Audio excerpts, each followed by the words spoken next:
two kids from Queens, cut from a different cloth. Now, joining forces, helping you to elevate your personal brand. Yeah, I'm talking about Nicky and Moose, bringing you a never-before-seen perspective into the mindset, the mentality, the behaviors, the driving force, but more importantly, the stories behind the people and brands that you know and love the most.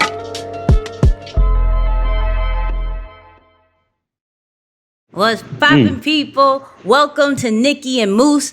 I'm Nicky. I think that's way. That's Moose. What up, y'all? What's poppin', people? Wow. Listen. Shout out to Jamie for the intro. Shout out to Isaiah and Jose for making that happen. Moose, how you feeling? How are you feeling? Pretty good, yo. I think it's an amazing pick by you, by the way, for deciding to go over Mike today, and it's my man's birthday. So wow. Happy birthday, Mike Tyson. If you happen to be watching this or hearing this, however you receive content, happy birthday, my guy. Happy birthday. But you know what? Let's do this properly. Let's do this properly. We have an intro for Mike. We have an intro. I get to the ring, the more confidence I get. The closer, the more confidence I get. The closer, the more confidence I get. Keep my eyes on him. I keep my eyes on him. I keep my eyes on him. I keep my eyes on him. Then once I see a chink in his arm, boom, and one of his eyes may move, and then I know I have him. Then when he comes to the center of the ring, he still looks at me with his piercing look, and as if he's not afraid, but he already made that mistake when he looked down for that 1/10 of a second. I know I had him. He'll fight hard for the first 2 or 3 rounds. I know I already broke his spirit. I'm the best. I'm not a textbook fighter or jab right hand. I fight to win. I do everything to win. My objective is to win. To win. Totally to win. Sheesh. Mike was a bad man. Look, if y'all don't know, let's just talk about the beginning. Let's talk about the record. All right, let's talk about the career record. Right? What we got? We got 50-6. How many knockouts? How many knockout moves? 44 knockouts, 22 of them in the first round. Listen. Started at age of 13? Something like that? Yeah. When did you start? I mean, technically from a professional standpoint, not to mention how my man was in the street. I think he had a good amount of fights in the street before he even got started. Right. Look, Corey already is was. How about still is? We gonna get into that, Corey. We're gonna get into that. Why I said was a bad man, right? No shade on my man just yet or ever. But look, I want to talk about the beginning. I think a lot of people just see Mike as the monster, as the beast, as the knockout king, right? But I actually want to start with breaking down how he became that, right? That's the whole point. But hold on. Let's start it off with, what do you think my man is? Let me put up the characters, right? I'll be messing up sometimes. Here we go. What do you think my man is? All right. So in the comments, right, I need to know if you think he is a pilot, if he's a flight attendant, if he's a ground crew or air traffic controller. Moose, in 1:30, can you give him a really quick rundown for all the new people? Absolutely. So these are the 4 personality styles or dominant styles that we see in the world. You have all 4, and we haven't talked about that much. We'll save it for another time. But the one that is your highest, this is the one that you prefer the most, the one that you're most comfortable with, and you tend to lean on quite often, right? So at the top, starting first with the pilot, this is somebody who is direct, to the point. They love challenges, and they like to win, period, point blank. Moving on, you get onto the plane, you have the flight attendant, a different experience now, right? They care about the smile. They want to help you to your seat, help you with your bag, serve you your drink, get you your snack. They care about the people. Next, you're in your seat, you look out the window, you see somebody in an orange or a green vest. They're getting bags on the plane. They're packing beverages and food onto the plane. They're doing any and everything it takes to make sure that you also have a pleasant experience. So although they're relatively quiet and we may not know what they're thinking, we also know that they are the glue that keeps everything together. And then lastly, right before you take off, you have the pilot talking to the intercom telling you, well, we may have some delays, or we're up next. Air traffic control is letting us know from the tower that we're going to be taking off here in just a few minutes. So those people in the air traffic control also involved, although you may not see them, but just the way that they prefer or move, they care more about systems, they care more about details. They are about their business, but they just want to make sure they get it right the first time.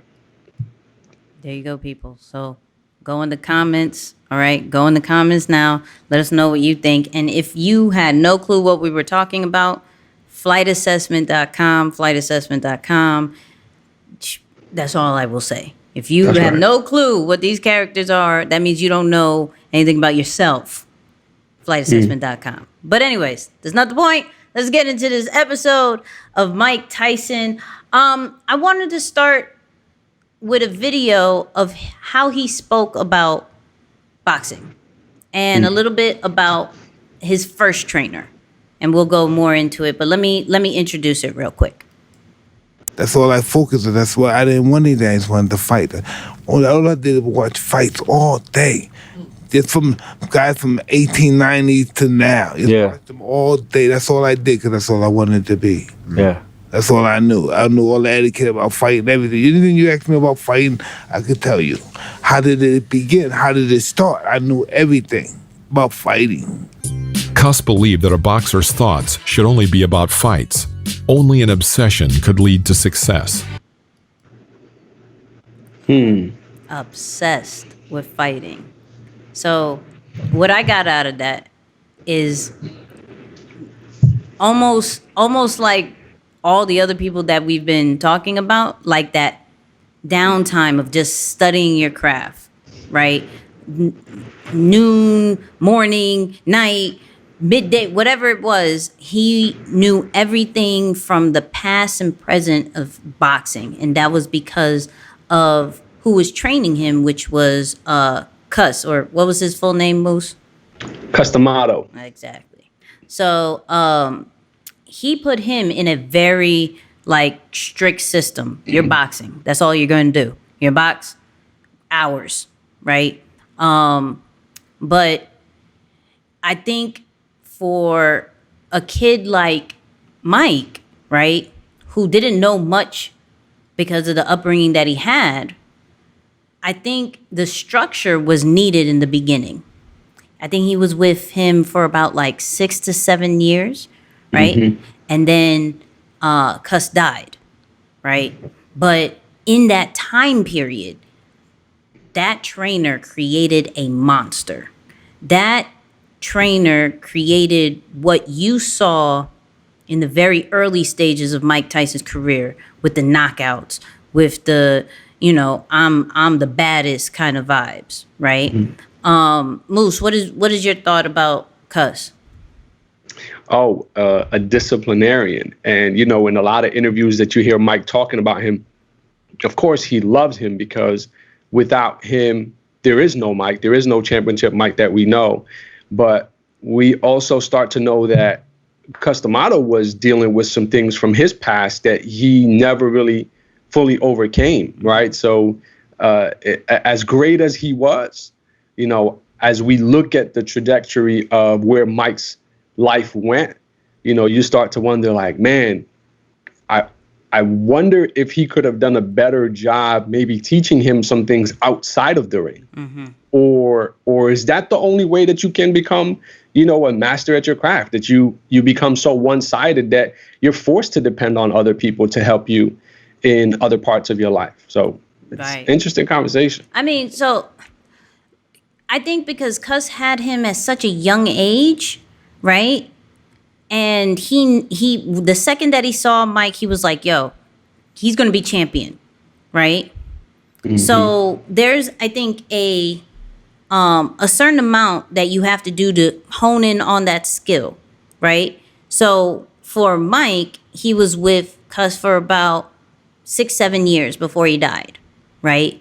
So for a champion like Mike, you needed to train for 6 to 7 years straight up with a system, straight up with with discipline, straight up all you eat, sleep, and think about is boxing, right? Which at the end of the day can teach us a lot of things, because some of us go for a few weeks and is frustrated. Some of us go for a few months, years, or whatever, and is frustrated, right? And like, yo, I should be further and everything like that. But Mike took 6 to 7 years to become the man that we know him for, right? Yeah. In the good ways. Okay, we're not getting into the bad ways just yet, but in the good ways, that took from a young kid to, and still young when he became champion. He was what, 19? Yeah, so he became heavyweight champion at 21. Mm-hmm.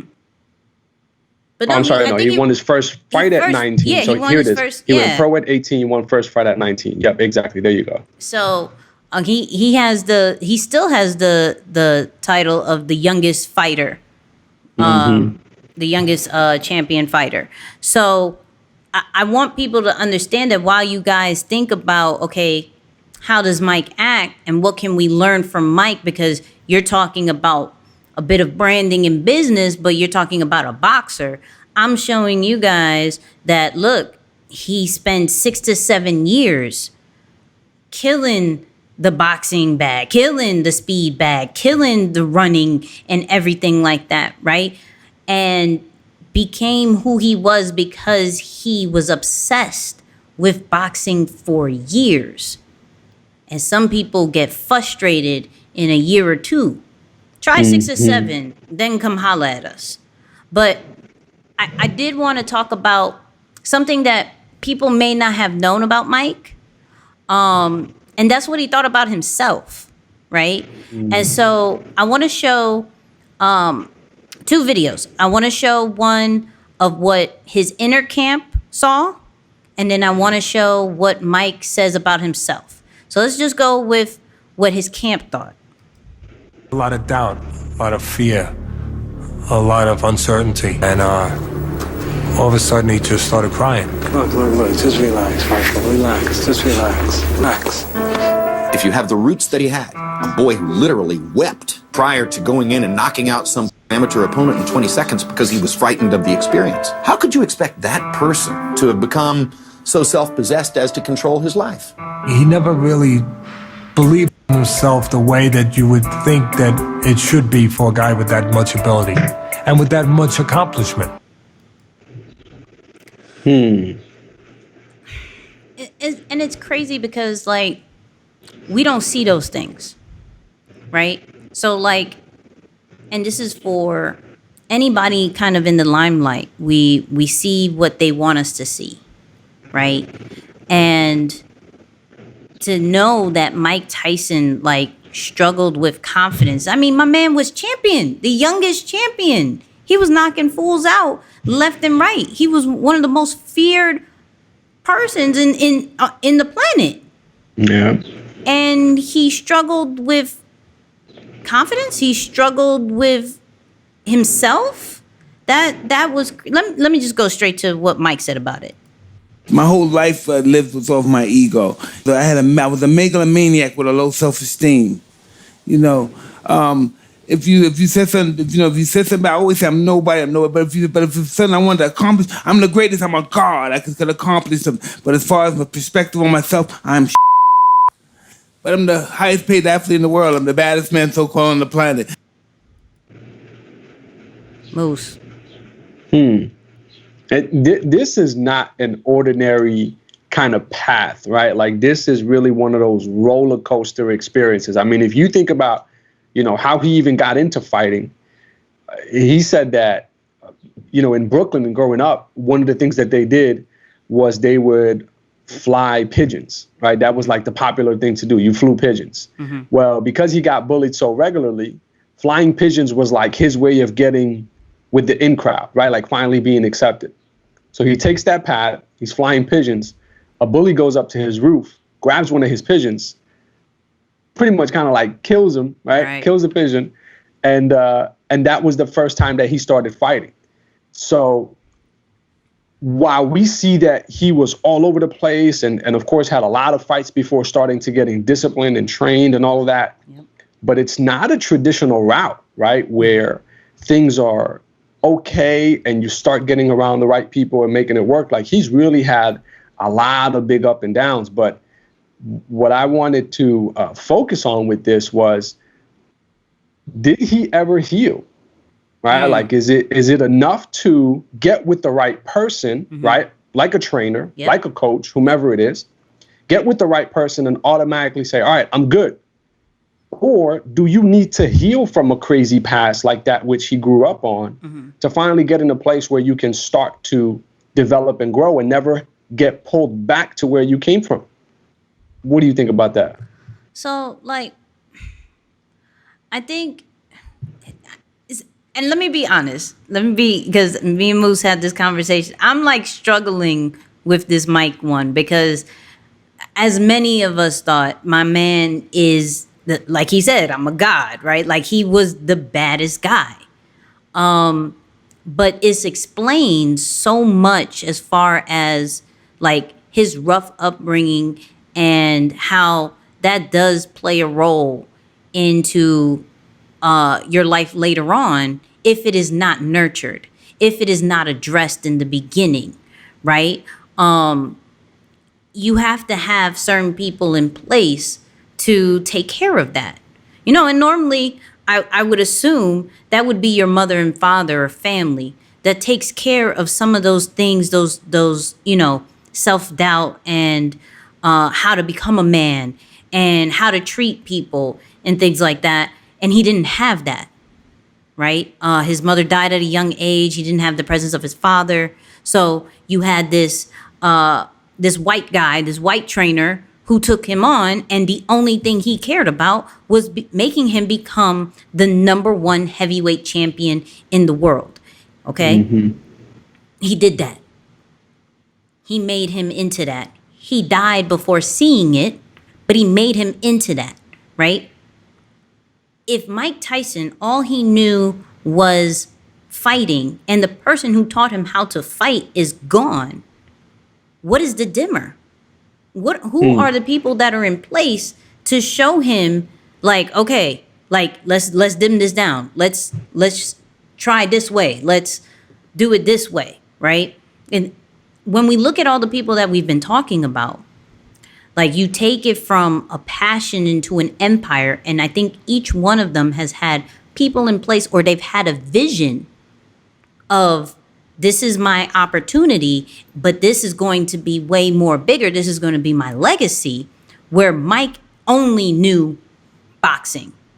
And for that particular sport, for that particular time, that was really good. But that does not translate into real life.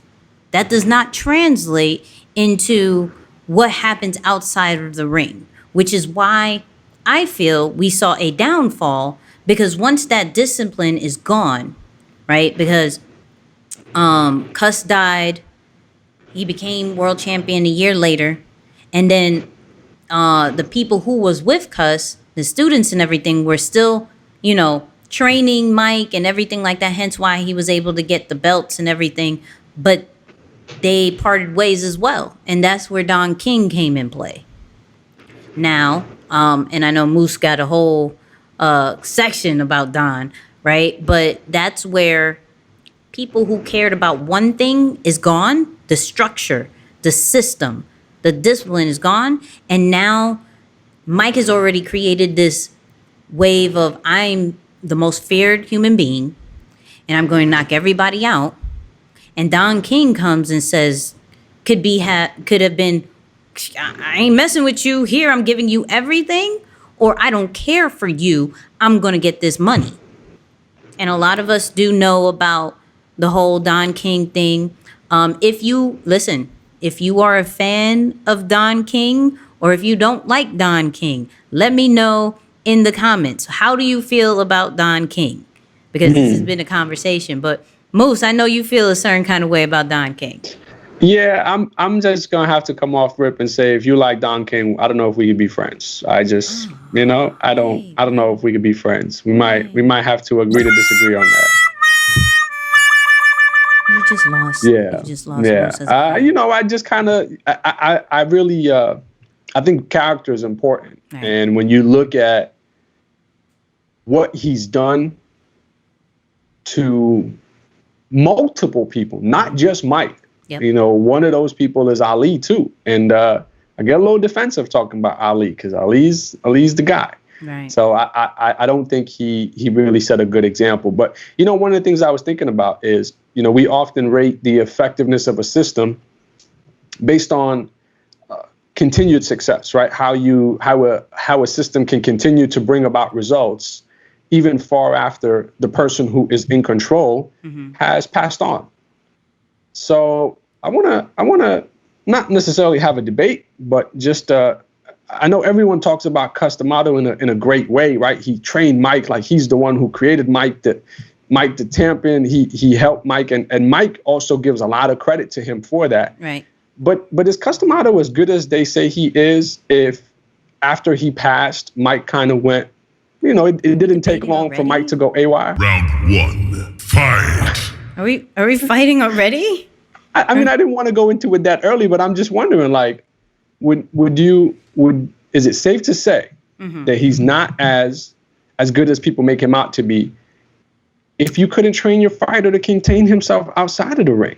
So he didn't. Okay, here's my defense with that. I don't think he saw that full success and how Mike would act on that. Right? I think if you really paid attention to the beginning of Mike, he was in a house, not really going out like that. He was in a house with other fighters, and that's all they did was do that. He was very lived under a rock, right? Would come out to fight, and that was about it. You're not dealing with real life situations, right?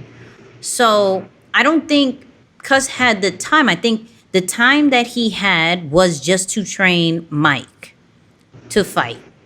That's it. Now, if he would have lived longer, could he have seen those certain situations and molded him into a man?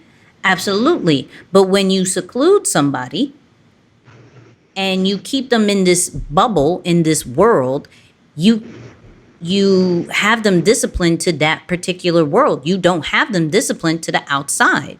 And we've seen, for the example with Kanye, where all you know is that little bubble and you are oblivious to the world, right? Lil Wayne is another one, which we'll get into one day, where he legitly does not know what's happening, like at all. He doesn't know how to act. He doesn't know what to say in the right moments. He's not trained because he lives in this world. So what Cus did was keep him there because his main objective was to be a fighter. And that's what he did. So I can't intelligently say he was bad, because at the same time, was he given the opportunity to show if he was a good trainer or not when it comes to Mike Tyson in his totality? In the limelight, you're saying? Yes. Okay, so shout out to Bill Harris, who said, you're going to blame Mike, a legend? Are you going to blame a legend like Cus for Mike's actions after Cus died? Well, here's my whole thing, Bill. And Nicky, this is, again, where I wanted to go back to you, is that, as disciplined as Cus was with Mike, we also know that there are times where he gave him a lot of leeway. Yes. Where people from the house, because he pretty much had a family house, right, where he took in several boys and helped, to kind of raise them. And Mike was one of those boys. So there were multiple occasions where he was very lenient with him. And some of the people said that normally those were certain actions that would have forced Cus, someone who is disciplined and, super serious and a disciplinarian, to kick people out of the house, but he always forgave Mike. So and the reason why I'm bringing it up for debate, because I'm saying, so did you give him some extra leeway because you knew he was going to be a superstar, or is it the human tendency to also say, you know what? You're young. I have to forgive. I have to continue to nurture and raise you the right way. Because it's hard to say that there weren't any twisted motives. I don't know. Again, I wasn't there, but I think it makes for a good conversation, right? Where were the motives coming from? Was it superstar, looking at the superstar who's going to be the next world champion? Or was it me saying, no, I'm raising a young man who's had a rough childhood, and I need to forgive him and give him a second chance? So there's two sides, right?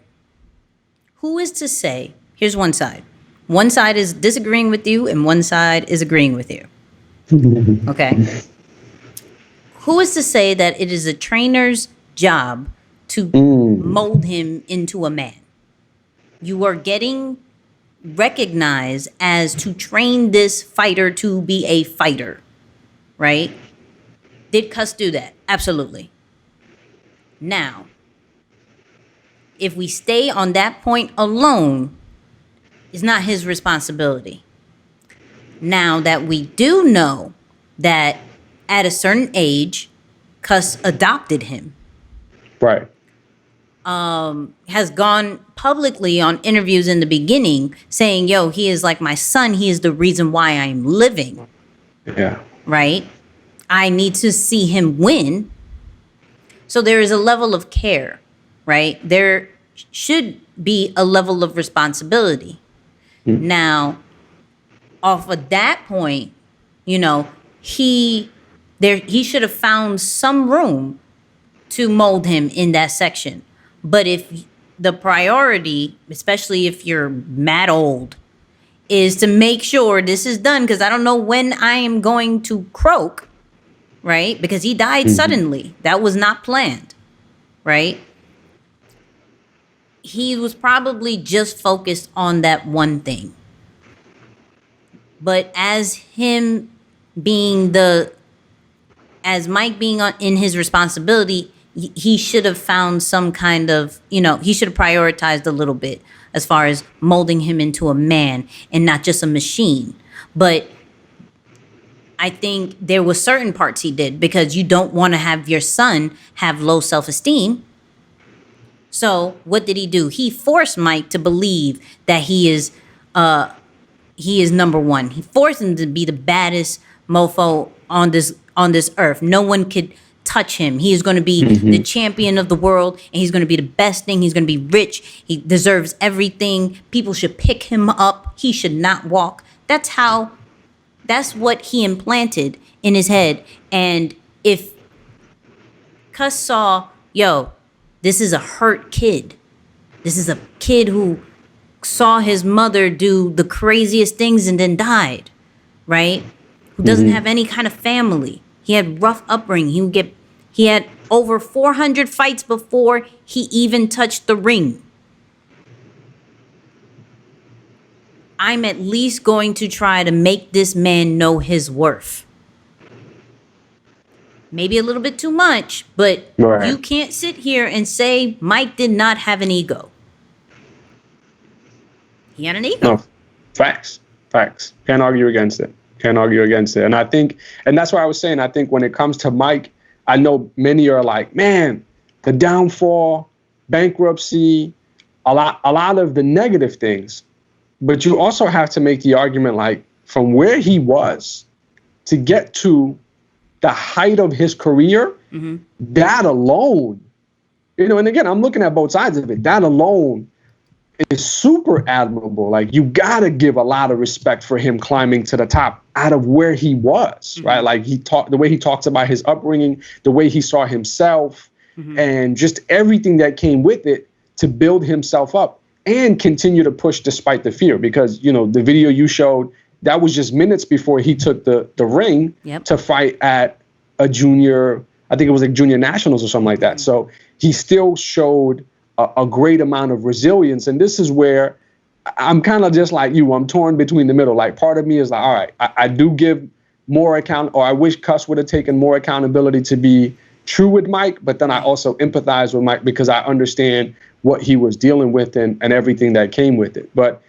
nonetheless, as we push it forward, and I'm leaning toward Here, actually, I'm gonna say this. I don't think Mike was a flight attendant. What do you think? I just want to kind of throw that out there. No. We're not even at that part yet. But just give a guess. What is he like? Kind of like. I have my definite. I'm not even going to guess. I have my definite. We're not there yet. Moose. I wanted to cheat. I just wanted to cheat. I wanted to say. You can't cheat. You can't cheat. I like what Troy said though. He said reminds me of Rodman. Okay. I see you. So okay. So real quick in the comments, let me know the downfall. And for those who don't know the downfall of Mike, we're not going to get too deep into it. But I mean, the legal problems, the losing at some point, the emotional vibes of eating an ear or ripping off an ear, like all those different types of things, right? You say eating an ear? Yes, whatever. Do you feel as if that is Mike Tyson's fault, or let's just say his team? Do you say it's Mike Tyson's fault or his team? And I want to add one more thing before getting too into that is where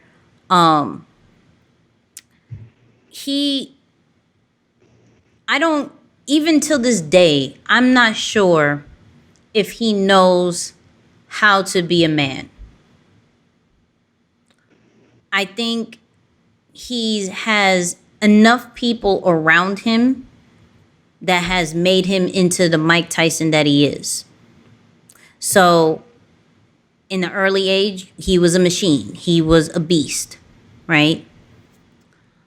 Later on, he was almost a laughingstock of boxing, right? He was rebellious. He didn't, he was just out there, right? Now he is calm, very mellow because of his environment, right? I don't know if Mike has ever given a time to really figure out who he was. He's been in 3 marriages, right? Always had kids, clearly. He had several managers.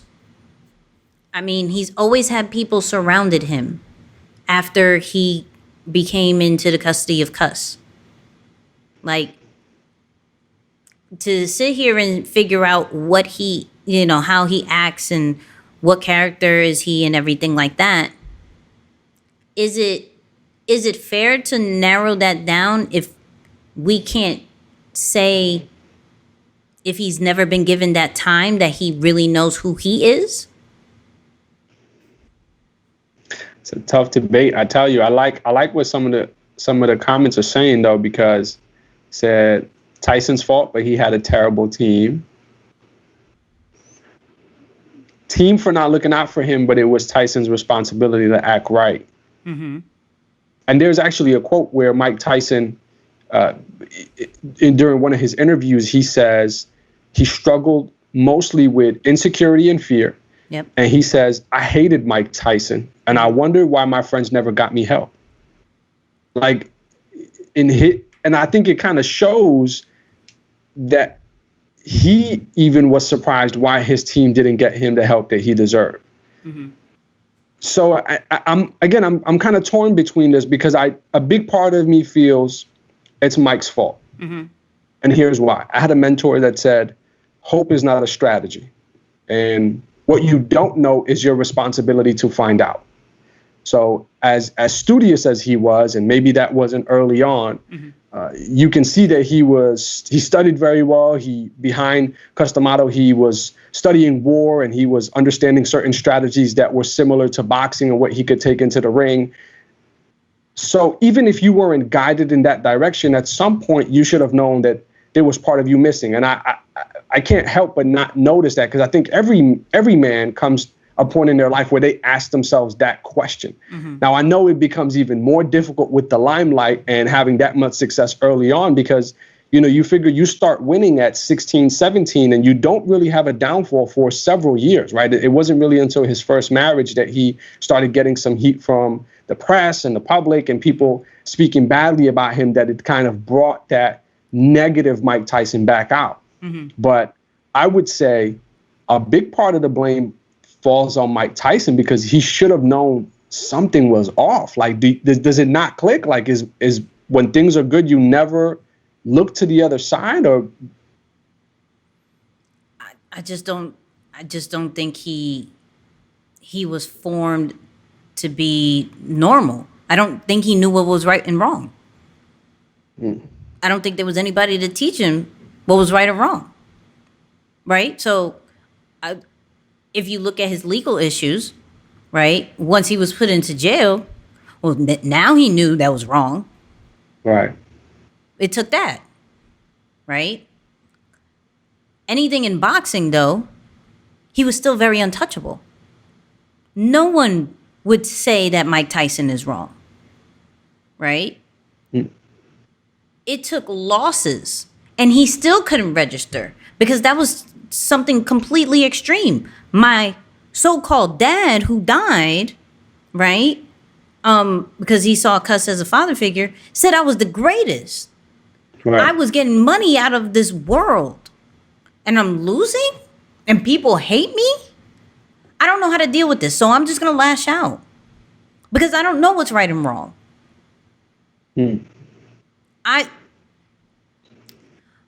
That's why I said I'm gonna struggle with this one, because I'm like, yo, he is in totality still one of the most feared and greatest boxers.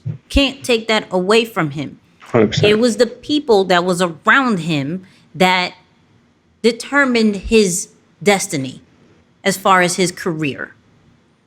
If he had the same system, I feel, or something of structure, because it was from two extremes. It was from structure to freedom. And with a person like Mike, who came from something that didn't have structure, and we saw what happened when he didn't have structure, right? To no structure, boom, you don't have structure again, you're going to act out.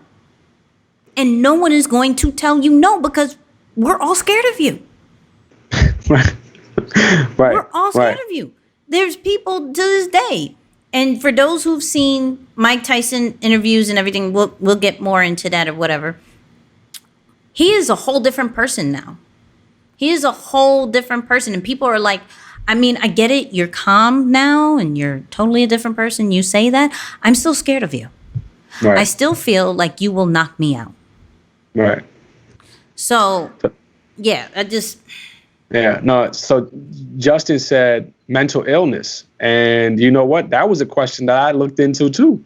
But in his documentary, they say that he sat down with a psychiatrist and was diagnosed to be normal. Like what they questioned to be this abnormal behavior of his, it didn't check the box from according to the psychiatrist that he sat down with. So, and this is where it becomes difficult, because it's like if you are one way in the ring and just an absolute animal, and it's helped you succeed, but then there are other parts of your life where they say that sometimes when that rage would go out of control, he would start weeping, right? Like in the lap of his wife or whomever he was with at the time. Yep. And some of the females in his wife were like, man, he's such a delicate, loving, soft person.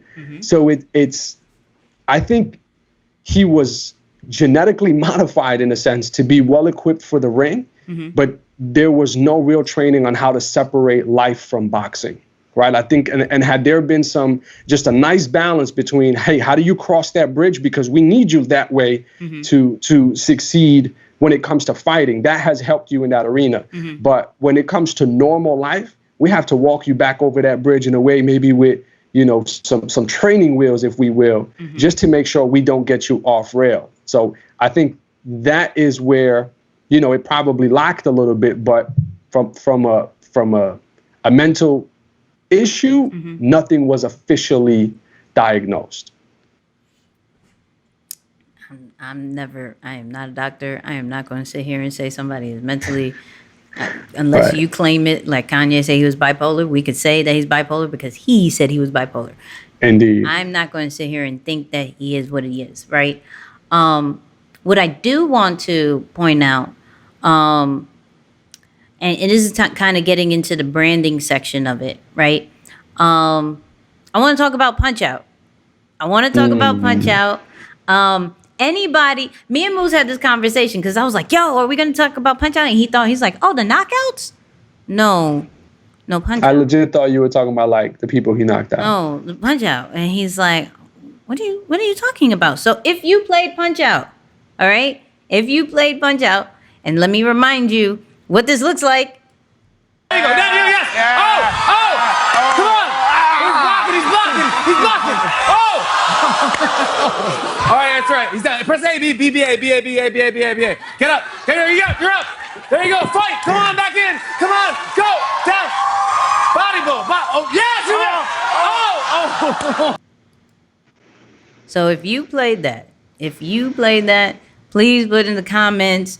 Let me know that you have played Punchout or you at least know about it, whatever, right? But let's talk about this, right?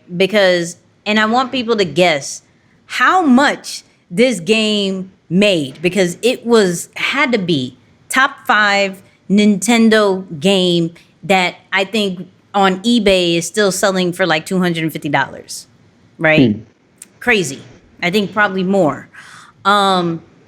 This is where not having the right team and not knowing your worth goes wrong. Okay, so we heard earlier he has confidence issues. We know didn't have the proper team. Nintendo made well over $20 million off of that game.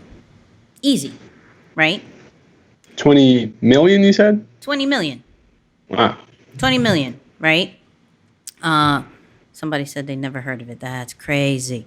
That's just, but you're in the UK, so I'm gonna say that's okay. But like I said, made 20 mil. But would you be shocked that my man only made 50K out of that deal? Okay, so this is the thing. Nintendo paid Mike for his likeliness on the game, right? They had somebody else. They had like Super Macho Man or something. But they saw how Mike was doing. This was before he won. And it actually came out, I believe, 3 days before the championship, before he won the championship, right? So they were like, yo, we're going to give you 50K. Mike, probably not knowing, probably thinking that's cool, in a whole new lane, this is probably maybe my first deal because I'm not champion yet, thought that was cool. Problem number 1. If you supposedly have this ego that you are the greatest in the world and you're about to be champion, this is where negotiations need to come play. Jordan showed that early with the Nike deal, right? Yo, you ain't never done this with a basketball player. You've been doing this for tennis people, but you're going to have to pay this. I'm going to have my own shoe. All that great stuff. Why? Because Mike Tyson knew, not Mike Tyson, Michael Jordan said, yo, I'm the greatest basketball player in the world. This is, and you're gonna see that. So you might as well give me this deal. For Mike Tyson to get only 50K for something that is known as a classic, unreal. I don't understand this. I don't understand this. This is where branding goes wrong. This is horrible because I was thinking, yo, Mike Tyson must have made millions off of that thing. That dude was thinking like at an early age, like thinking, yo, I'm gonna be the greatest in the world. Let me be on video games. Let me be everywhere, billboards, all that stuff. And he only got 50K. That's where a lot of those contradictions with Mike come in, though, because from one side of it, he knew everything there is to know about history and war, and he studied and he read. But from another side of it, he was making silly business deals like that. And this is where you can't help yourself but say like, yo, team, what's up, team? Like, where were you guys, when it came to this stuff?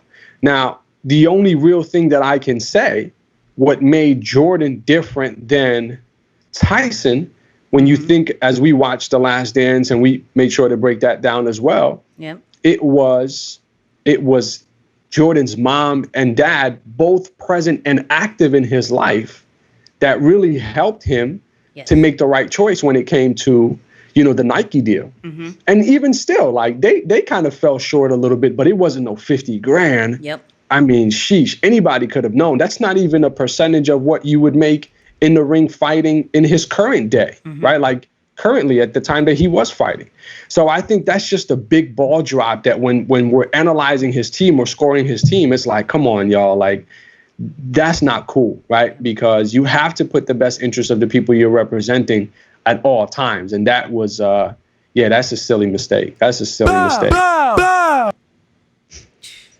I don't get it. So, do me a favor, people. Before we get into the voting part, let me know how much you feel like Mike Tyson should have gotten paid. Okay? How much you thought my man was getting paid off of Punchout, because I'm classic. Okay? But we got two more points before we get into the voting stage. Real quick. What is life after boxing? What is life after boxing? This is where, okay, now I gotta be a brand. Now I gotta be a business, right? And if all I know, and this is a lot of athletes actually, if all I know is this sport, what in the world am I going to do? Like, what in the world? So this is the first thing he did. My wife arranged for me to be this thespian on stage. And so when we started, they started laughing. Everybody started laughing. So I ran to my wife. I ran on stage. I said, baby, what's going on? Is everything okay? Because, I didn't want the show to be a comedy. It turned out to be a comedy. It was supposed to be a hard, gritty show about a tough guy that made it through his toughness. And it just came up about me just talking about myself, how much of a smuck I am. You know what I mean? And they loved it. What a classic laugh. First off, that laugh. That laugh. Acting. I think a lot of people, what was it? The first thing they knew him for was The Hangover? The Hangover. Yep. So he, on his way back up, kind of like the comeback of Mike, 2009 comes around, and this was just 6 years after he had declared or filed for bankruptcy. Yep. And his appearance in The Hangover was a major hit, and that kind of struck multiple other appearances. So then he showed up again in The Hangover Part 2, and he's done multiple other projects, right? Entourage, How I Met Your Mother, Law and Order, Scary Movie, and was a part of that franchise.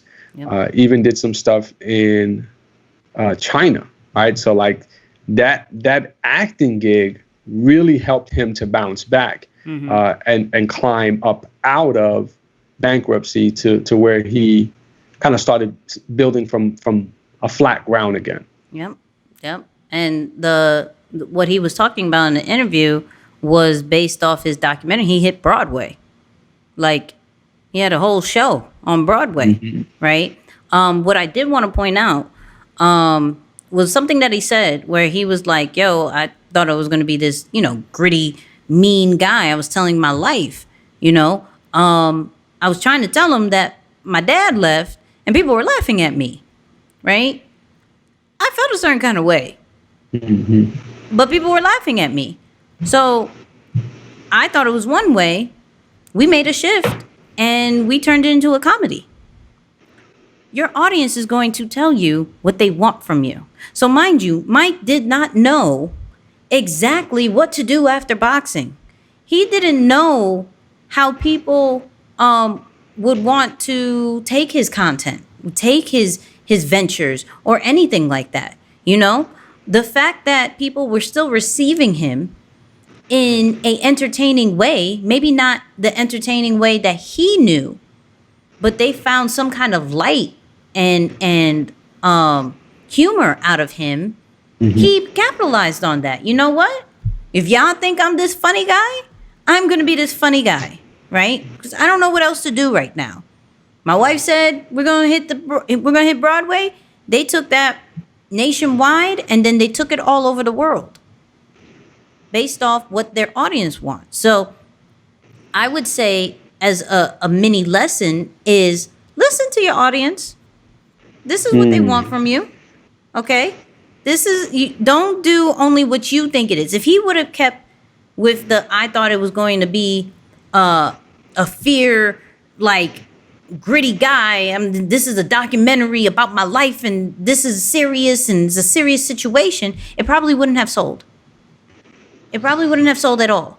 But he actually made a good amount of money making it a comedy, turning something negative into a positive. And that's what Mike did a lot after boxing. He took a negative into a positive. What do you think about that one, Moose? Oh, major. I mean, you talk about sometimes we force ourselves into the wrong pockets or the wrong positions. And that could have been one of those moments, right? Had he forced himself to be like, think of, just because we're in the industry with speakers and consultants, think of the people who forced themselves to look up to, let's say, an ET, and they feel in their mind that's the only way they can speak. That's just how they got to do it. That's the best way to come up to the top. Yep. And then they don't really recognize what's the disconnect between me, my message, and my audience. Well, your audience doesn't see you in that light. So a big part of self-awareness is the definition that we've been trying to really highlight and bring attention to nowadays. It's that it's multifaceted. It's how you see yourself and how you understand yourself in terms of your talents, your preferences, things of that nature. But it's also how people in the world see you. And the further the gap between how you see yourself and how people receive you, the more resistance there is going to be on your path on the way to success. Right. There has to be more of an alignment, something that kind of soothes it out, where people start to see you the same way you see yourself, because now you're intentional in giving them more of what they want.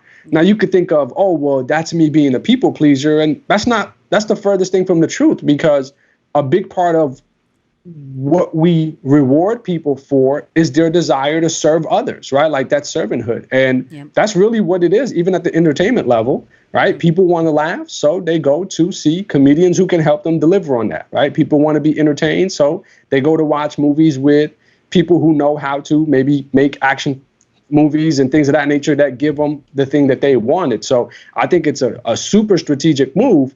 But again, it shows one of Mike's blind spots, or call it a gift. Again, it's one of those debatable things, right? Because if you hear him in the interview, he says he ran backstage to his wife and said, hey, am I doing anything wrong? Like, is this, everything is all right? Right. Still looking for that approval.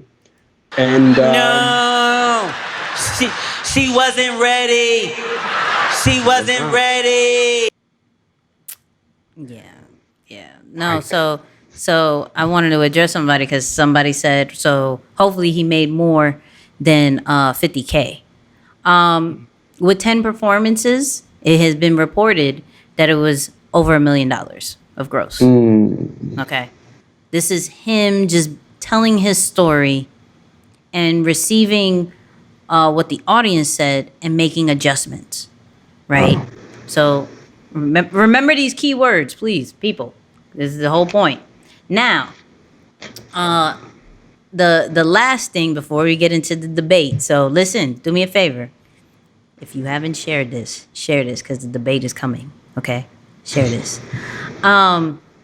Let's talk about what I think is another negative turn to a positive. Okay, and that's about the Tyson Ranch.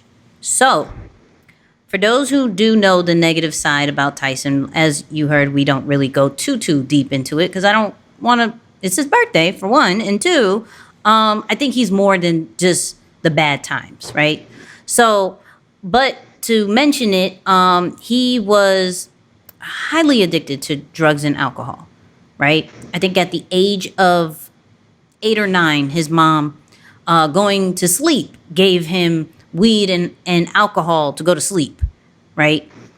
So if you're noticing now that Mike Tyson is very calm and everything like that, he has dabbed a bit into the marijuana empire. So let me play this video.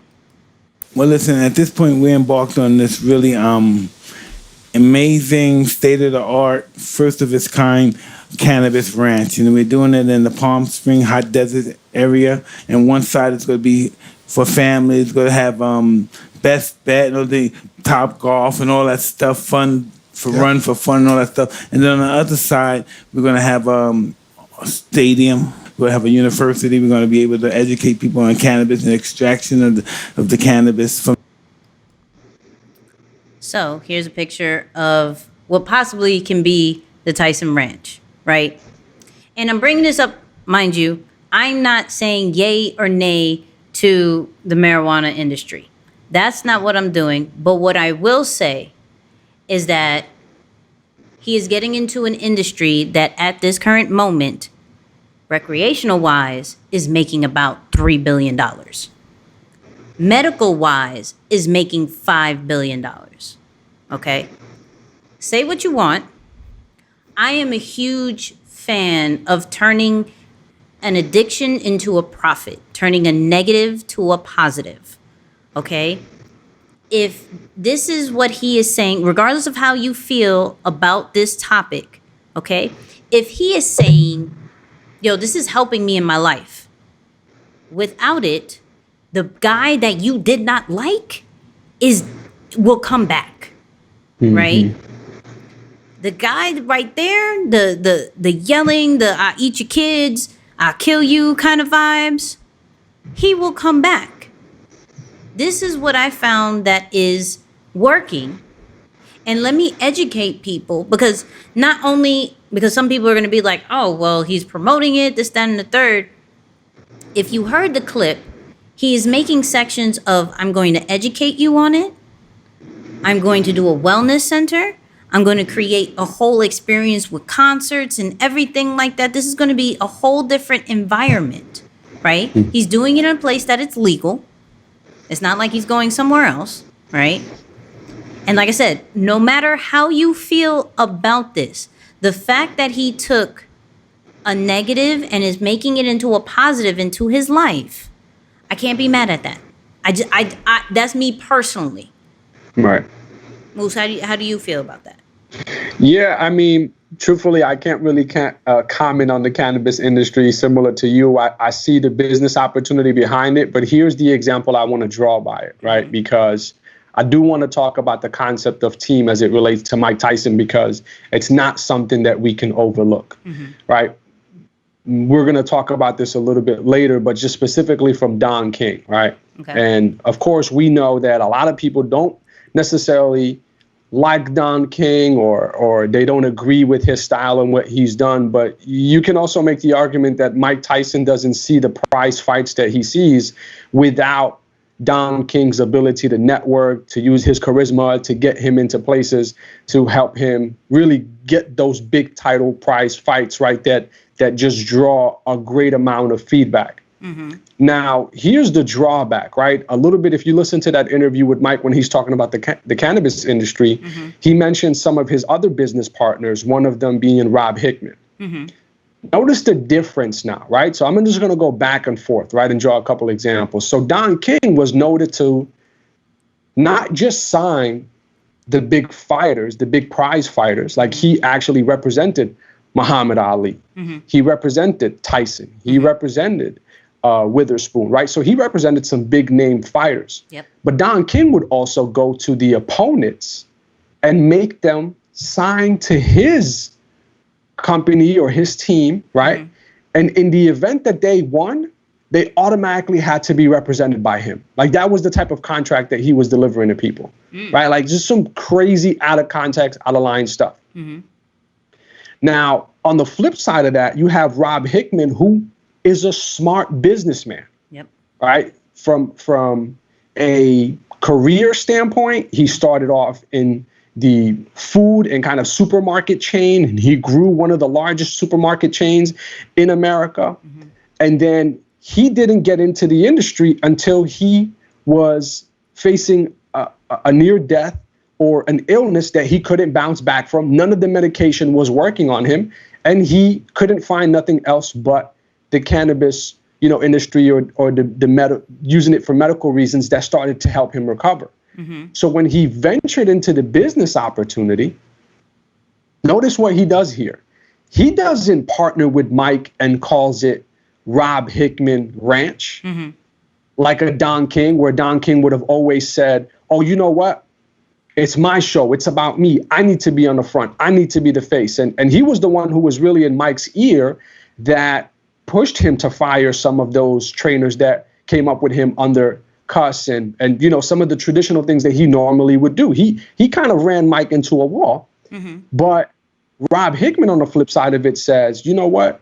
I know that you also have similar positive experiences from dealing with the product or however you want to call it.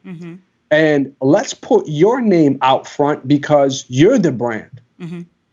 So the right team will put you in a position that, yes, it allows you to multiply, but it protects you, right? It helps you to win. So notice what Don King did with Mike Tyson's name and what he was trying to do. Everything was for his own benefit, so much so that his opponents, he was trying to make money off of them. Where Rob Hickman on the flip side of it is saying, no. This is going to be called the Tyson Ranch.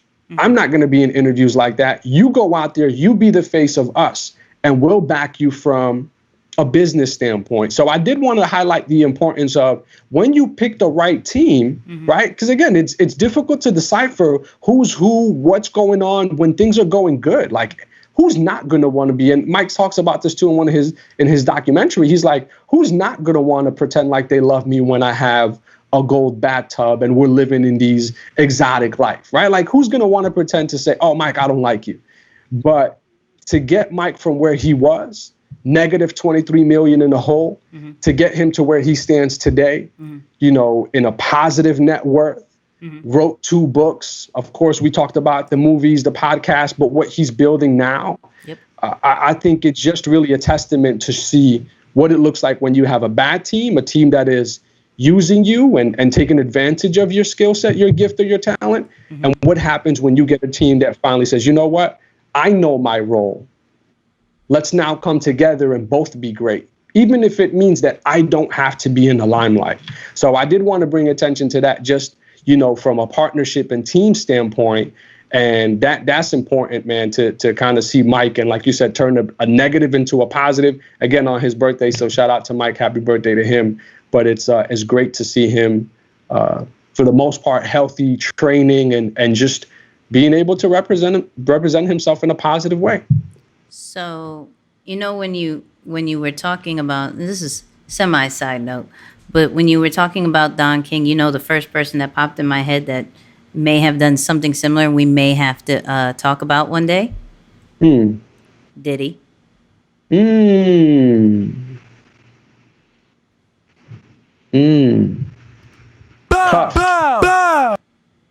I'm just saying. Yeah, there were some questionable moves. But he's not known as bad as Don King. But that's a whole other conversation. I just want to say that was the first person. But let's get into this voting. Let's get into this voting real quick.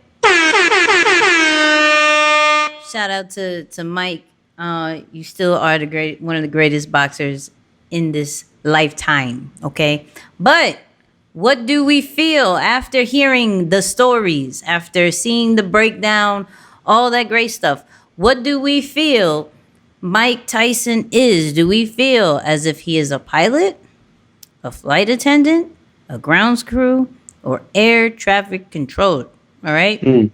What do we feel he is now?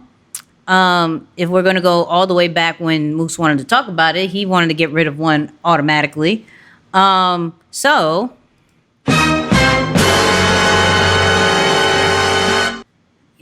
are you still solid with that? Are you still solid?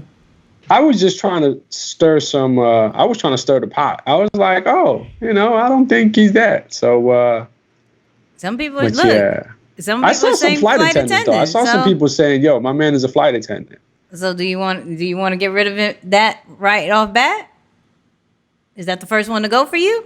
My vote is definitely not a flight attendant. Why so?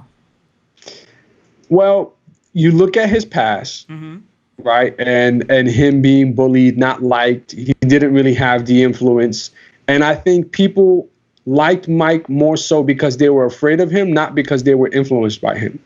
So that's not really a flight attendant, right, type of energy. So I'm going to say, no, Mike, you're not a flight attendant, Mike. Although I heard that he also loved to party and have a good old time, but I don't think that's Mike.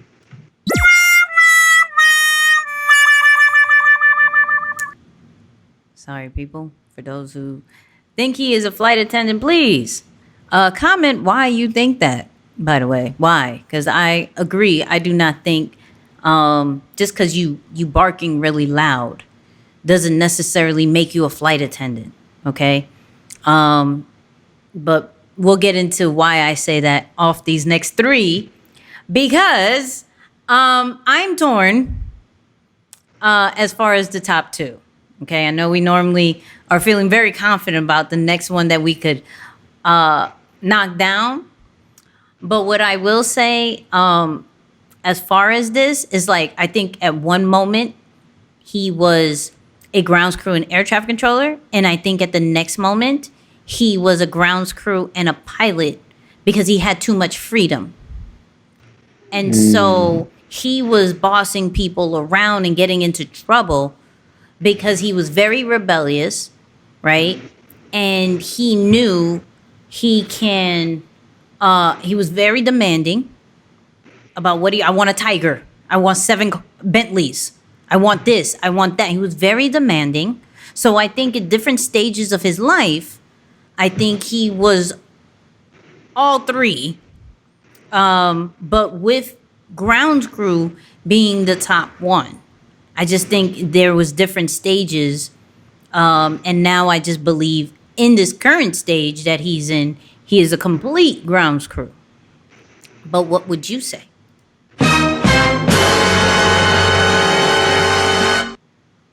Wait, so you went from 3 to 1? I'm saying, listen, no. So what I'm saying is there's different stages. Oh, okay. I'm breaking down the different stages. I say from trainer stage from the time he got the belt and everything, I'm going to say a grounds crew and an air traffic controller, right? Because he was obsessed with boxing. All he did was boxing. He was in that mode, but he had to be still told what to do. And his biggest thing was, I do not want to let Cuss down. I'm going to listen to everything my man says because I don't want to let him down. And so I'm going to do that, which shows both, right? And then once that system was taken away, now the freedom and rebellious and demanding side comes in. Yeah. But he was still fighting internally. He was suffering in silence. Yeah, you know what, Nikki? I'm gonna have to go in a slightly different direction, but I don't think he's an air traffic control because, and here's my debate, or here's my argument for it, right? I know, but I just feel like Cuss was such a deep, obsessive air traffic control that he completely filled that role or that space for Mike, and all Mike had to do was just take the order, apply the order, take the order, act on the order. So at that time, he was just operating in straight grounds crew pilot. I don't feel that he had the air traffic control really popping like that. How in that stage, how was he a pilot? Well, you think about the mentality of what it takes to be in the ring as a fighter.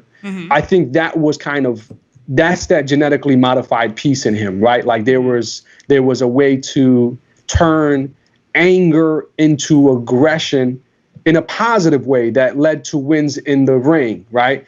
But for him to, because when I think of an air traffic control, I think of someone who sat back and kind of said, all right, here needs to be my next move, or I need to go, I need to stop fighting this way and I need to make my adjustments this way. So I don't think he was doing that way. He was getting complete direction from his trainer. It's not like a Kobe where we saw Kobe early on in his career. It didn't even take like a retired Kobe or a veteran Kobe to say, oh yeah, Kobe wasn't his air traffic control as he got older because he saw the benefit of studying film. No, Kobe been about being a player coach from the beginning, so much so that he was standing up to guys like Shaq and having fist fights with him, right? That was Kobe, but I don't see that tendency from Mike like that. I see Mike Tyson more so, again, taking the direction and going to apply it. And it happened that way, even if it was good or bad, because his kryptonite was wanting to be accepted.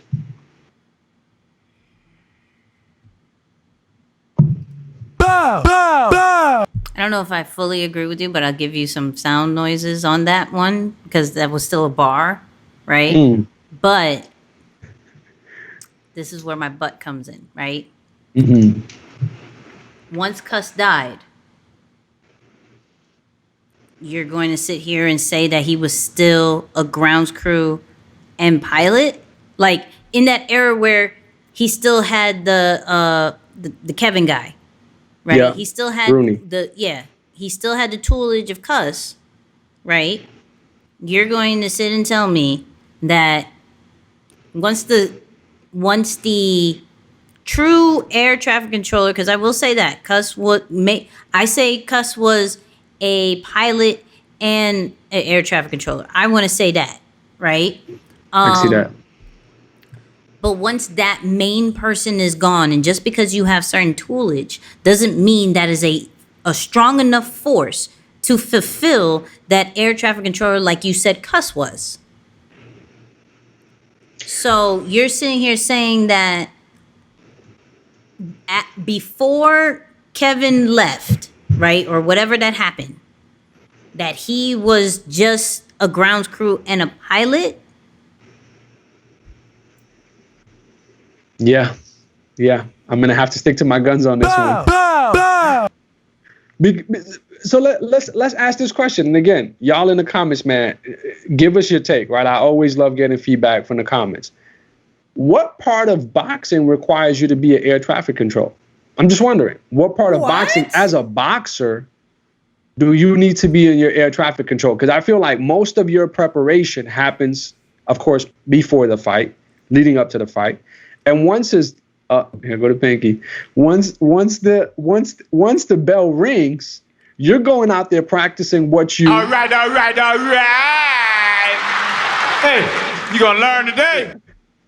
And of course and I know I'm digging myself into a slight hole here because you box, but I hit the heavy bag. All right, I took some classes. So anyway, once the bell rings, you're going for it based on what you trained, and you're getting feedback from your corner, from your trainers. So in my mind, and then you also look at moments where he fires Rooney.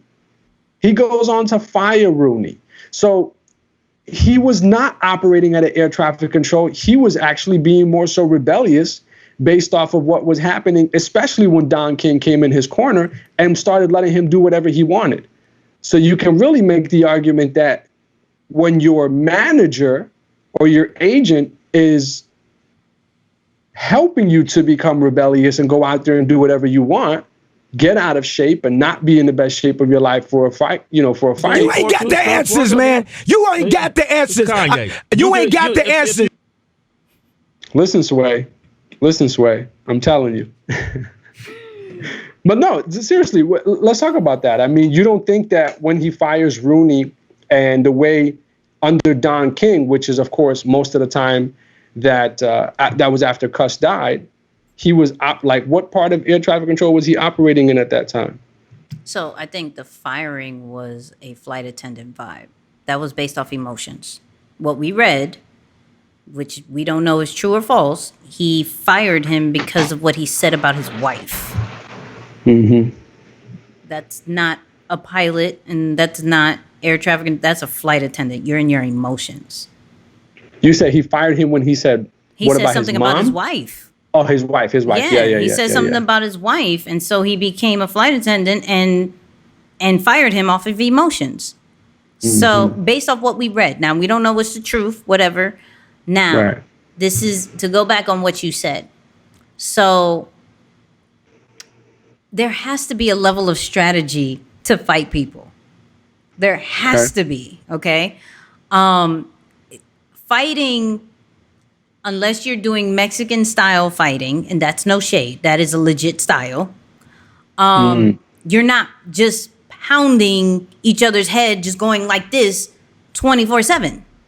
Right. You're calculating your movement. You're going to step one spot, hit him here, turn around, go like that. That's strategy, right? So, and this is where I think people look at boxing and is like, okay, maybe that's just a pilot sport. For one, it's one person, it's no team, right? And you're going straight forward. Well, are you going to seriously say people like a Floyd Mayweather was a pilot in the ring? No. I see what you're saying. So I can't agree with you and say that if you box, there's no air traffic controller. Like, you don't need that. You need strategy. If somebody punches you with a jab, you need to know how to counter. Counter is strategy. So you have to have a level of that. There has to be. If you're a champion, if you're just a fighter, cool. Or if you fight Mexican style, I still think there is still a level of air traffic controller, but you're more into, I'm just going to beat you up. Right. If you look at how Mike fought, his whole thing was, I'm going to knock you out, but I got to set that up. I got to hit certain combos, strategy. I got to hit certain combos to get you weak, and then boom, I'm going to hit you with this one hook. Right? So there has to be a level of air traffic control. There has to be a level of systems. How do you know all these combos? Because once the mitts are off, how do you still remember that? I'm just saying. No, great point. I mean, when you use the Floyd Mayweather example, you can't say, of course, definitely air traffic control, because he's a defensive boxer. But I don't see Mike as a defensive boxer. I see Mike as a straight attacker. Like he says, like, I wasn't really a technique guy. I was power. He goes down in history as one of the boxers that's landed the highest percentage of power punches because of that concept. So, and this is an audible, so bear with me with this one. Yeah, right. Shout out to Mr. Michael. He said most of the orders are being yelled. So watch this movement and tell me this is not strategy. Must believe that a boxer's thoughts should only be about fights. Only an obsession could lead to success. I'm just saying, like, there had to be a level of strategy with that. Like, how do I know to duck left if they hit me with a right? Instinct. It's not instinct. When you in the ring, somebody. It's still chess. It's still chess. Yeah. It's absolutely chess. I gotta and the way that Cuss had trained, he kind of like, I'm gonna move a certain kind of way, and then I'm gonna hit you from the bottom, right?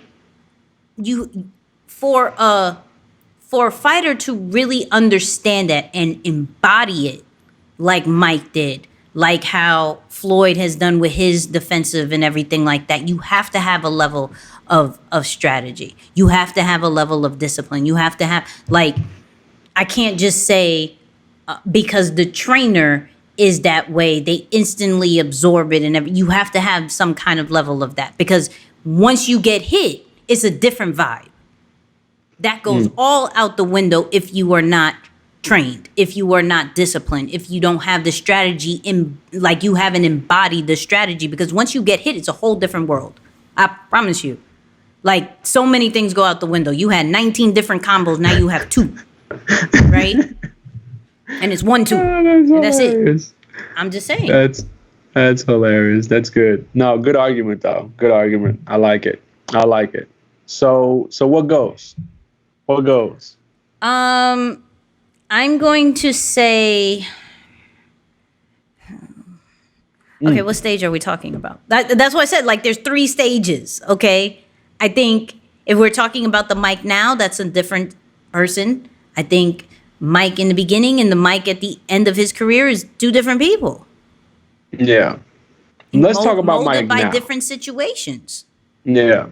Now let's talk about Mike now. I mean, we're celebrating his birthday. Yeah. Mike now is grounds crew, hands down. Mike right now is okay. What are we doing? Cool. All right, I support it. Like, that's crazy because I'll be honest with you. Even Mike back then, when it comes to his primary, like I know the second place is still debatable whether we're saying air traffic controller pilot for second place, but even back then, I still see Mike as a grounds crew. Yeah, back then he was a grounds crew. Yeah. Mike all throughout is a grounds crew, but I guess the secondary superpower is the debatable one in terms of what he was as a boxer early in his career and what he is now in terms of that secondary superpower. So let's just agree to disagree with the second, right? Yeah. But we both stay in cadence with he is a grounds crew in both the first phase, the second phase, and now who he is right now. Is that fair to say? All throughout. Fair, 100%. All right. So.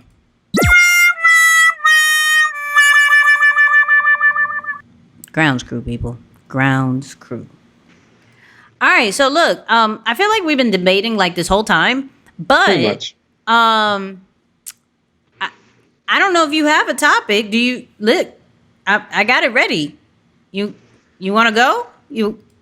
Round 1. Fight. Should be like round 7, but I'm with the round seriously. 1.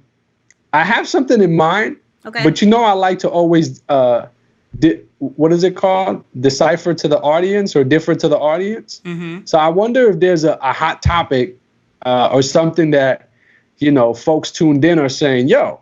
There's a compelling argument that we can go against. Because I feel like you and I, we agree to disagree pretty frequently. I mean, we're friends, but there's quite a bit that we don't really see eye to eye on. We're complete opposites. Yeah. But, we figure it out. Do you have anything? What? Because I'm pressured. Here's my thing. I don't want to do you like this, but I'm pressured to bring up Don King. Why? That's what I'm saying. And I don't want to debate on Don because we both think he's a scumbag. What is there to debate about? What are you trying to debate? I just feel that we agree that he sucks. Right. Don is terrible, and Isaiah's been bashing him in the comments the whole time, even when we weren't talking about him. But Mike's ability to almost get brainwashed by him. Right? So like some of the comments. Right? Let me set it up. Let me set it up, right? Okay, set it up. Go ahead. I'm here for it. Customato changes your life. You say, Customato helped me become who I am. He helped me develop this ego. He helped me believe I was a god. And again, I don't believe in that statement. Mm-hmm. But anyway, he says all these great things about Customato. Yep. Don King comes into your life and automatically says, all white people are racist and you cannot believe in these, Customato and his whole camp and you got to get rid of them.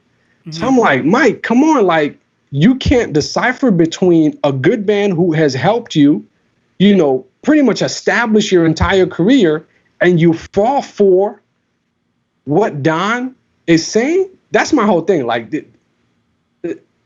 that falls on Mike's responsibility to be like, hold on a second. Like, I'm with you. Yeah, of course, there is a racial issue that happens in the country, but you cannot just automatically dismiss what this specific person has done in my life. You really want to have this debate? I mean, I think it's worth the conversation. You don't think that's Mike's responsibility? That was okay. So fine. We'll have this debate. So his father figure died. His father figure was a white male. No one in the starting people of his camp was not of his skin complexion. So now here's this man who's of his skin complexion, who may have the same background as him, come in when his father figure died, and now he's distraught and does not know what to do because all he knows is one thing, and now he has to figure out the world on his own, comes and says, hey, I'm just like you. I can give you everything that this guy said, but more. But these are my views. Yes, he's going to believe that. He is a guy that only knew one thing. And now you're asking him, after his so-called father figure died, for him to all of a sudden become a man. And all of a sudden figure it out. Everything was done for him. Every excuse, he did some chores. Okay, cool. He had little kid lifestyle. Do the chores. We'll eat together as a family. We'll keep it moving. You get to do whatever you want, aka boxing. This is what you're going to do. This is how you make me happy. Good job. Good job. You're amazing. You're awesome. Hello. Now that's gone. And this guy comes, swoops in. Hey, you're amazing, but let me give you the value of green. And you know what? He did a great job, but he doesn't know the struggles that we went through. He doesn't know how we deal with problems, right? It's come on. That's a debate. That's a real debate.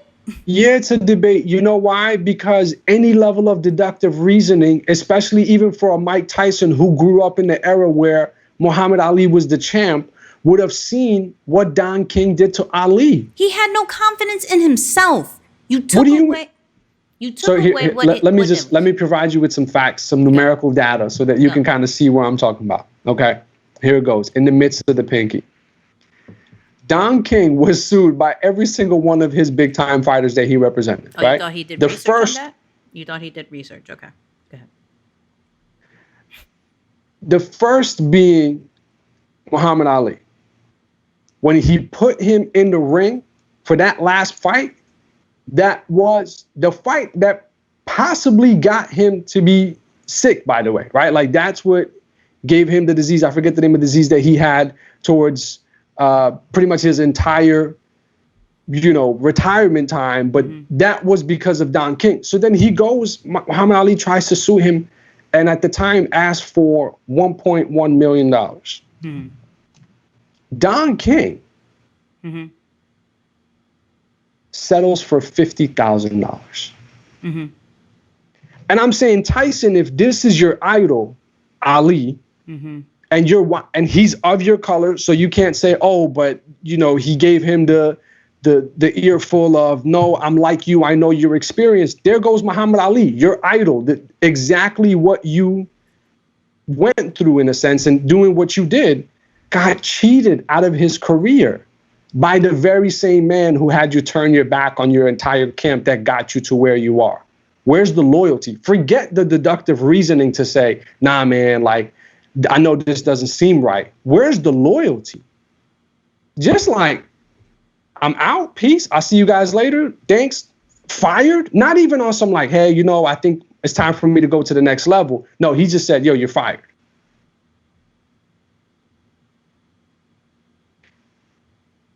Come on. That's what you got? Come on. That's what you got? Come on. Come Okay. on, yeah. Like you have to respect that though. But off a loyalty tip, like that's that's not even. No, I can't. You know why? Because you're expecting Mike to understand the business side. And so Mike studied boxing, didn't study business side of boxing. He studied the fighting side of boxing. So what does that mean? He studied everything about Muhammad Ali's fighting style. Doesn't know anything probably about business side of what happened to Muhammad Ali, because his job was to know everything about fighting, not about money, about fighting. So what loyalty are you expecting if he does not know and have the knowledge of the business side? Because if he had the knowledge of the business side, he would have saw Don King, a red flag, a mile away. So no, I can't. It has nothing to do with loyalty. You are ignorance is bliss to a certain extent. Because Don King got him to different levels. What he went through, as he found out, you could see through certain interviews, like he dissed Don King multiple times. Left the interview, cursed him out, all that great stuff. He figured it out on his own. He did not have the knowledge because his job was to fight. His job was to study fighters. His job was all he had to do was perfect fighting, not business side of fighting. Perfect your craft.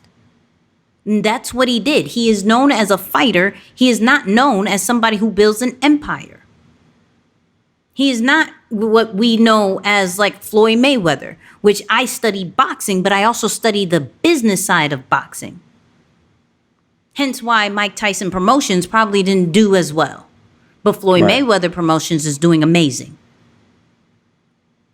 So he's not the business guy. He has a person clearly with this whole cannabis industry that is the business guy.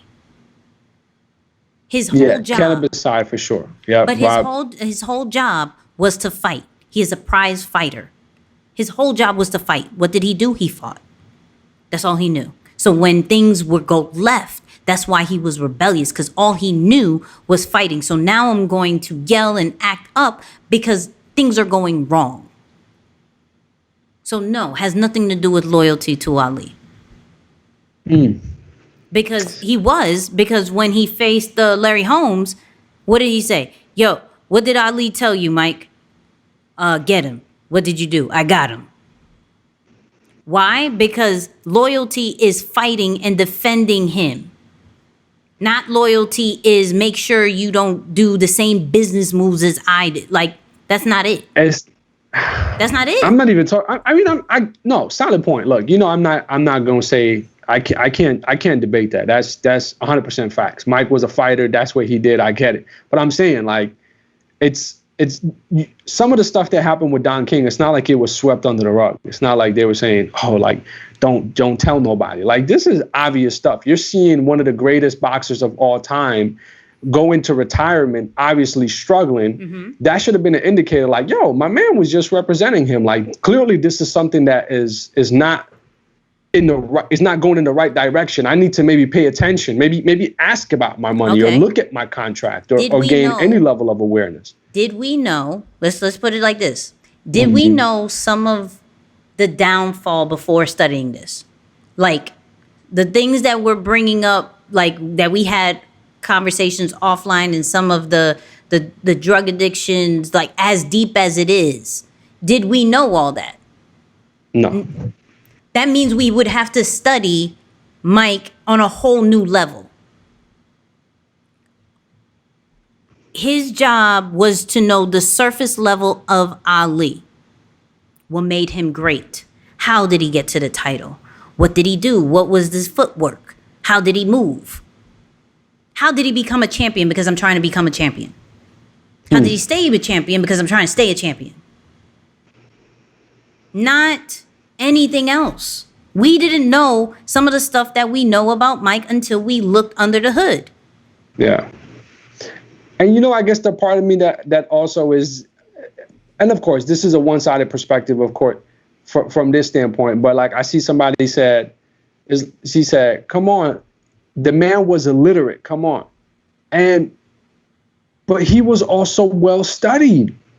Like he studied Nietzsche and all of these war tactic leaders and great emperors. He studied. He had him reading, right? He taught him, and we're talking about Cuss, of course. Cuss taught him how to really get into the habit of studying. So I guess, and this is an assumption, of course, shooting in the dark at this point, but it's like, man, I'm just surprised you didn't see an example of handling your finances or any level of anything. Even till the later days, he was an unnurtured kid that was given everything that he wanted. And there was hardly any repercussions to what he does. With that, I don't have to know much because my world is my world. I create my world. So, okay, maybe that happened over there, but this is my world. But I really think that, as he said in interviews, all I knew was to study fighters. I knew fighting inside and out. Fighting, not the fight business. I knew fighting. And so when you only know one side of the whole business, if you only know the manual side, if you only know the front end side, you don't understand everything that's happening in the back end.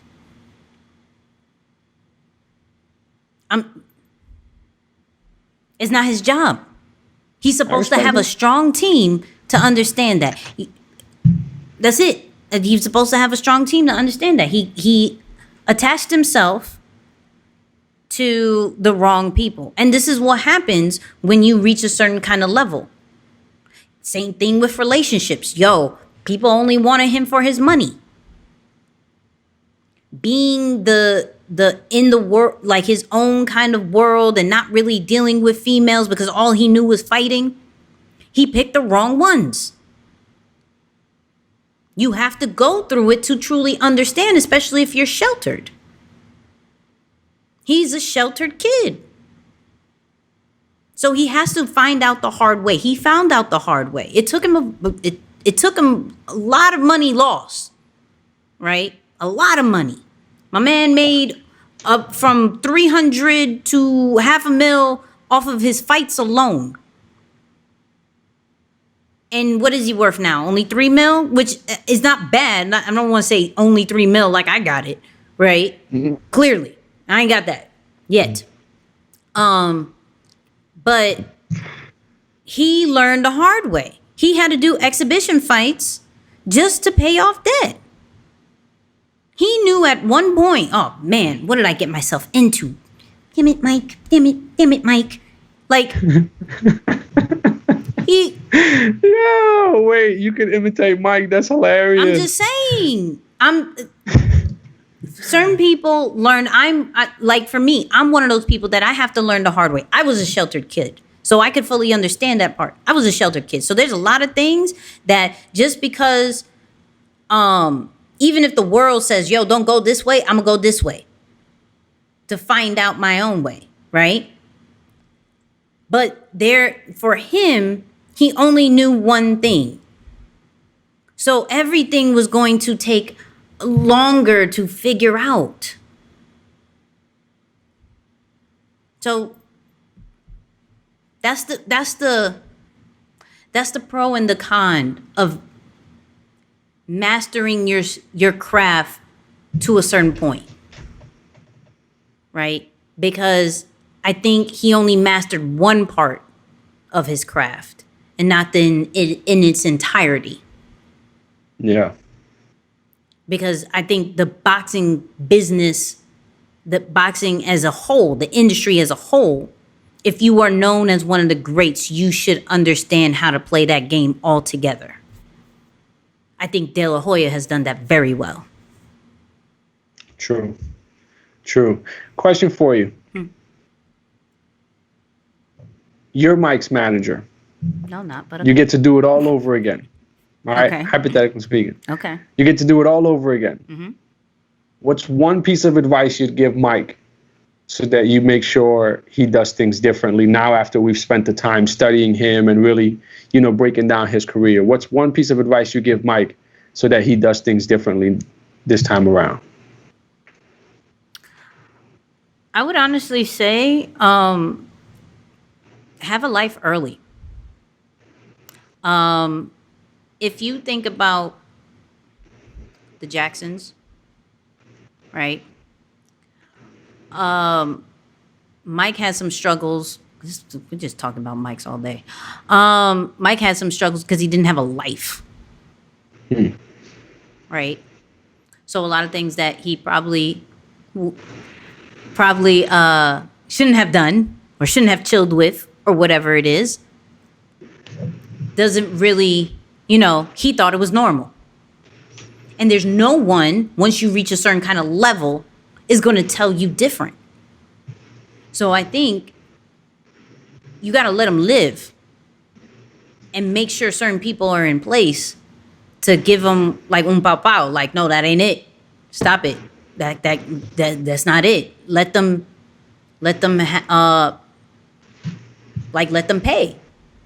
Let them feel that. Like, even though you want to protect them, like I have an overprotective mother, love her to death. Hi, Mom, because she's watching eventually. There was certain situations where I wish she would have let it go so I wouldn't have to feel the pain later down the line. If I would have felt it earlier, I would know how to handle it at a later age. Right? So I think that's the same case with Mike. Let him go at an early stage of his life and have certain people in place that check him, that he could look up to, that he respects, right? Understand what is missing. Okay, parents are missing. So father figure is missing. So we have to find a positive father figure. That's what I'm saying. That's great. Isaiah's like, Mama. That's great. That's great advice, man. I can't say nothing to that. That was powerful. Good stuff, Nick. Good stuff. What would you say? You wouldn't say, what would you say? No, I'm not even going to try and back that up. That was good. I like that. All right, then. Bow. Look, okay. Mic drop. Fine. Now let's end it with future situations. Now, we said my man only got paid $50K, right? For Punchout, right? Let me take the verses down because we not fighting no more. My man only got paid $50K, but there's something down the line that I feel like he's gonna get paid millions. I would say strong millions, right? And it's gonna be because of this guy right here. Hey, Jamie Foxx. There is going to be a movie of Tyson who is being led by none other than Jamie Foxx, right? You can see that right there, that he looks like a young Mike Tyson. Moose, how are we feeling about this? Oh, I think it's going to be classic. Jamie is one of my favorite, honestly, actors, comedians, musicians. He is so talented. Like, I can't even begin to describe his many skill sets and talents, but I think because of his ability to really imitate his the way Mike talks so much, and of course he studies, the life and all of that, I think it's going to be a powerful movie. Yep. And I think they're actually going to do Tyson right. I think, and I said $3 million before, like, I don't want to put light to that, but I feel as if you say his name, it should be worth a couple of mil. Right. Like, his likeliness is worth so much. Like, there's no one who could sit here and deny Mike Tyson of his greatness, right? Regardless of his past, no one could knock who Mike was in his craft, right? So this is where you're finally taking the foundation and making it right. So, of course, you're gonna want to do a documentary, and he's done one. They said it's on Netflix. I have not found it on Netflix. He keeps saying. Yeah, no, I didn't see it. Right. Apparently, there's even one that was done and another one that's in the works. Aside from the movie, but yeah, I haven't seen it. Right. So, but he did a documentary. Then he did the play thing that goes along with the documentary. But I think this one right here is going to do justice for the past. Yeah. And I think that's a good way. Yeah, I was gonna say, and what's really good too is that he's gonna have the movie produced while he's alive, and I think that's one of the things that made Ali successful, is that when Will Smith was shooting Ali, Muhammad Ali was alive and he was able to give him some feedback based so that he can really bring the character to life. So I think it's a great timing. He's putting himself back in a positive light. He's working through some of, those trials and tribulations from the past. So it's like, if you really want to make sure that your story is put out there the right way, not exaggerated for ticket sales or cinema or ratings or whatever it is, make sure you do it while you're alive. And I think this is a great timing. Yep. I agree. Yeah, this is good. This is good, Moose. This is good. I like this.